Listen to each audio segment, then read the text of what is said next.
哇！啲嘢亂咁放嘅真係啊！係放喺邊啊？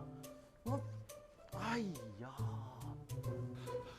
阿樂，個客仲有半小時就到會議室啦，快啲將要展示俾個客睇啲嘢搬過去。如果唔係，佢哋又會話我哋效率低噶啦。老闆放心啦，你等一陣，有我大隻落喺度，實冇問題嘅，仲唔係你？樂哥，等我嚟幫你，我夠大力啊！之前咧屋企搬屋個衣櫃都我搬㗎。得！哇，芝芝，你嚇死人咩？搬翻好先。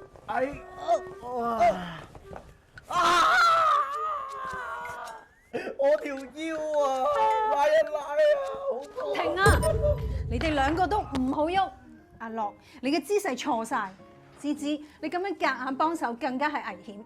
喺狹窄嘅空間搬嘢，好容易出意外㗎。吓？又有問題？阿麗，快啲講，到底個危險喺邊度啊？喺狹窄嘅空間搬重嘢係好易出事㗎。嗱，阿樂，好似你頭先咁樣彎腰硬頂，輕則扭親條腰拉傷背脊，重則嘅話就會有散氣。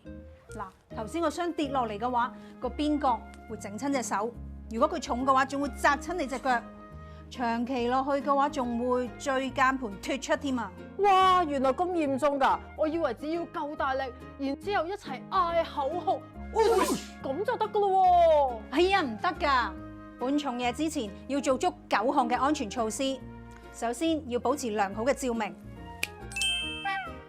跟住就係清理工作嘅區域。嗱，呢啲咩吉箱啊、膠紙啊，全部要拎走。阿樂，你頭先就係被呢啲嘢棘親啦。你諗下，如果當你搬重嘢嘅時候跌親，咁就慘啦。而家已經冇障礙物㗎啦。跟住仲要評估搬運嘅方式。嗱，頭先呢一個紙箱咧，應該15公斤度啦。首選就係手推車。但係咧，如果空間太狹窄，用唔到手推車嘅話，咁就揾人幫手啦。阿麗講得啱，安全第一。嗱，唔好咁急啊，慢慢嚟都唔怕嘅。不如趁而家個客未到，我哋請阿麗同我哋示範下正確嘅姿勢啦，好嘛？老細，啲咁重要嘅工作，不如就等你嚟啦。嗱，大家睇實，正確嘅提舉咧係要分4步嘅。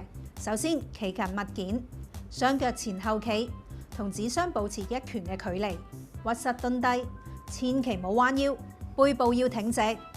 第2步，貼近身體，雙手扣緊紙箱嘅兩側，將紙箱拉近腹部，唔好離太遠，咁樣慳力又穩。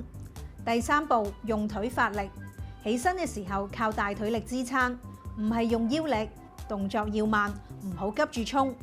第4步，改變搬運方向，如果要將啲紙箱擺上架，個架又唔喺你嘅正前方，咁就記得用雙腳轉方向，千祈唔好扭腰，唔係腰會傷㗎。嗱，芝芝、阿樂，下次你哋記得就要用正確嘅姿勢啦。今次好彩得阿麗嘅溫馨提示，如果唔係，你哋可能就會整親㗎啦。知道啦，老細。仲有啊，記得要適時休息，搬重嘢之前要做足熱身，搬完之後咧就要有5分鐘嘅休息時間，咁樣咧先唔會過度疲勞㗎。